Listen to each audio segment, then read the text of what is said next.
ജഗരി വേൾഡിലേക്ക് എല്ലാവർക്കും സുസ്വാഗതം.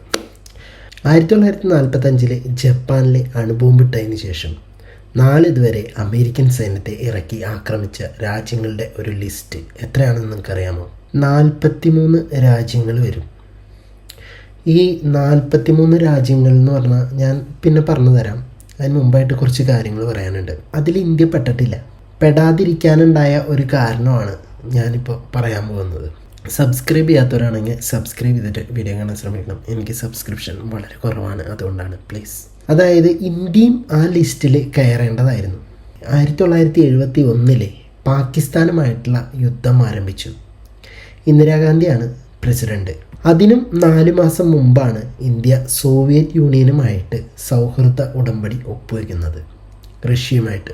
യുദ്ധം പുരോഗമിക്കവേ അമേരിക്ക പാകിസ്ഥാനെ പിന്തുണ പ്രഖ്യാപിച്ചു.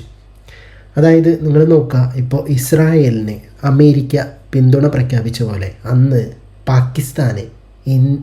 പാകിസ്ഥാന് അമേരിക്ക പിന്തുണ പ്രഖ്യാപിച്ചു. തുടർന്ന് പ്രസിഡന്റ് റിച്ചാർഡ് നിക്സന്റെ കൽപ്പനയനുസരിച്ച് പസഫിക് മേഖലയിലെ പ്രധാന അമേരിക്കൻ സേനാ വിഭാഗമായ 7ാം കപ്പൽപ്പടയുടെ വരവായി. അതിശക്തമായ USS എൻ്റർപ്രൈസസ് എന്ന വിമാനവാഹിനി കപ്പൽ നയിക്കുന്ന ടാസ്ക് ഫോഴ്സ് 74, അതാണ് ഈ 7ാം കപ്പൽപ്പട. അതാണ് ബംഗാൾ ഉൾക്കടലിലേക്ക് കടന്നിട്ട് ഇന്ത്യനെ ലക്ഷ്യമാക്കിയിട്ട് യാത്ര തുടങ്ങിയത്. അപകടം തിരിച്ചറിഞ്ഞ പ്രധാനമന്ത്രി ഇന്ദിരാഗാന്ധി സോവിയറ്റ് യൂണിയൻ്റെ തലവനായ ഇന്ദിരാഗാന്ധിയുടെ വിശ്വസ്ത സുഹൃത്തുമായ ബ്രഷ്നേവിനെ വിളിച്ചു. ഇന്ദിരാഗാന്ധി രാഷ്ട്രതലവന്മാർക്ക് മുമ്പിൽ അമേരിക്കയ്ക്കെതിരെ ഒരു വെല്ലുവിളിയും നടത്തി. നിങ്ങൾക്ക് 7ാം കപ്പൽപ്പടയോ എന്തു വേണമെങ്കിലും അയക്കാം, പക്ഷേ ഞങ്ങളുടെ രാജ്യത്ത് കയറിയാൽ അത് തിരിച്ചു പോകണോ വേണ്ടയോ എന്ന് ഞാൻ തീരുമാനിക്കും എന്നാണ് ഇന്ദിരാഗാന്ധി അമേരിക്കയോട് പറഞ്ഞ വാചകം. മണിക്കൂറുകൾക്കകം പസഫിക് മേഖലയിൽ നിന്ന് 5 പടക്കപ്പലുകളും ആണവ മിസൈലുകളുള്ള അന്തർവാഹിനികളുമടക്കം സോവിയറ്റ് യൂണിയൻ്റെ ഒരു കിടിലൻ നേവൽ ടാസ്ക് ഫോഴ്സ് അമേരിക്കൻ കപ്പൽപ്പടയെ പിന്തുടരാൻ തുടങ്ങി. റഷ്യക്കാർ വിട്ടിട്ടുള്ളതാണ്. പണി പാളിയെന്ന് തിരിച്ചറിഞ്ഞ അമേരിക്കയുടെ വ്യാഖ്യാത സേന ഇന്ത്യയുടെ കടലിലേക്ക് കടന്നതേയില്ല. ഞാൻ നേരത്തെ പറഞ്ഞില്ലേ, അമേരിക്ക ആക്രമിച്ച ഞാൻ നേരത്തെ പറഞ്ഞ 42 രാജ്യങ്ങൾ, അതിൽ ഇന്ത്യ പെടാത്തതിൻ്റെ മെയിൻ കാരണം ഇതായിരുന്നു. കമ്മ്യൂണിസ്റ്റ് രാജ്യമായിരുന്ന സോവിയറ്റ് യൂണിയൻ എന്ന ലോകത്തെ 1ാം നമ്പർ സൈനിക ശക്തി അമേരിക്കയ്ക്കെതിരെ ഇന്ത്യക്ക് വേണ്ടി അന്ന് അണിനിരന്നില്ലായിരുന്നെങ്കിൽ ഇന്ന് ആ 42 പേരുടെ പട്ടികയിൽ ഇന്ത്യയും കൂടി ഉൾപ്പെടുമായിരുന്നു. ലോകത്തിലെ എണ്ണശേഖരത്തിൽ 3ാം സ്ഥാനത്ത് നിൽക്കുന്ന രാജ്യമാണ് ഇറാൻ.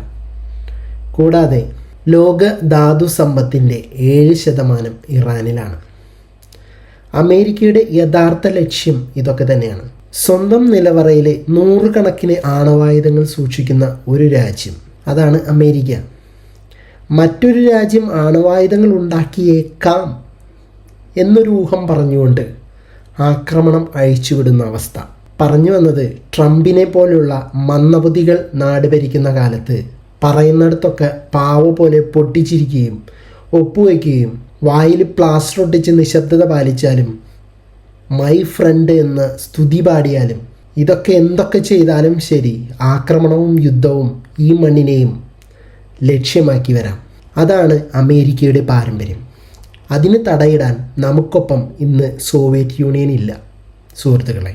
ഓർക്കുക, കച്ചവടവും ലാഭവും അതിനുവേണ്ടിയുള്ള കയ്യേറ്റവുമാണ് അമേരിക്കയുടെ സംസ്കാരം. അതവർ തുടർന്നുകൊണ്ടേയിരിക്കും. ഏഷ്യയിൽ ഒരു ശക്തിക്കും അവരുടെ മേൽ വളരാൻ അവരനുവദിക്കില്ല. ഈ അമേരിക്കയുടെ സംസ്കാരം അതവർ തുടർന്നുകൊണ്ടേയിരിക്കും. അതിനായിട്ട് കഴുകനെ പോലെ അവസരം കാത്തിരിക്കും. അതുകൊണ്ട് അമേരിക്കയ്ക്ക് സ്തുതി പാടുന്നവർ, കൈയടിക്കുന്നവർ അല്പം വകതിരിവോടെ കൈയടിച്ചാൽ വളരെ നല്ലതാണ്. അടിക്കുന്നത് സ്വന്തം ചങ്കിന്മേലത്തെ ആണിയാകാം എന്ന തിരിച്ചറിവ് പലപ്പോഴും ഉപകാരപ്പെട്ടേക്കാം. ഇനി ഞാൻ നേരത്തെ പറഞ്ഞ ആ 42 രാജ്യങ്ങളുടെ ലിസ്റ്റ് ഞാൻ പറഞ്ഞുതരാം. ഇതൊന്നും ഞാൻ ഉണ്ടാക്കി പറഞ്ഞതല്ല, നിങ്ങൾക്ക് ഗൂഗിൾ ചെയ്ത് നോക്കി കഴിഞ്ഞാൽ അറിയാൻ പറ്റും. ചൈന, ഗ്രീസ്, സിറിയ, വടക്കൻ Korea, Iran, Guatemala, Tibet, Vietnam, Indonesia, Cuba, Congo, Dominican Republic, Brazil, British Guiana, Laos, Dominican Republic, Peru, Cambodia, Chile, Argentina, Angola, തുർക്കി, Poland, El Salvador, Nicaragua, Lebanon, Grenada, Libya, Philippines, Panama, Haiti, Iraq, Kuwait, Somalia, Bosnia and Herzegovina, Sudan, Yugoslavia, Afghanistan, Yemen, Honduras, Syria, Bolivia. ഈ ഇറാന് തൊട്ട് മുമ്പ് Venezuela. ഓർക്കുക, ഇന്ത്യയുടെ പേരും ഈ ലിസ്റ്റിൽ കയറേണ്ടതായിരുന്നു.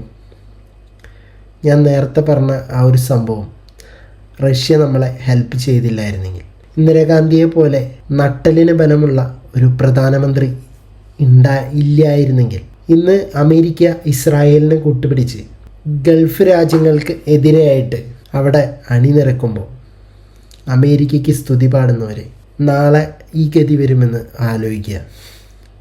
വർഷം തോറും ഇറാനെ പേടിച്ചിട്ട് UAEയും അറബ് രാജ്യങ്ങൾ ഒന്നടങ്കം അമേരിക്കയ്ക്ക് സൈനിക താവളം കൊടുത്ത് ലക്ഷക്കണക്കിന് ഡോളറാണ് ഓരോ വർഷവും കൊടുത്തുകൊണ്ടിരിക്കുന്നുണ്ട്.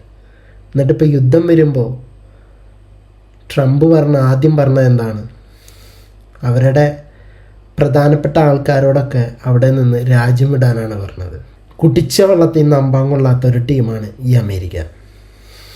ഇതിൽ നിങ്ങളുടെ അഭിപ്രായങ്ങൾ എന്താണെങ്കിലും താഴെ കമൻറ്റ് ബോക്സിൽ രേഖപ്പെടുത്തുക. പോയി വരാം അടുത്തൊരു വീഡിയോയുമായിട്ട്.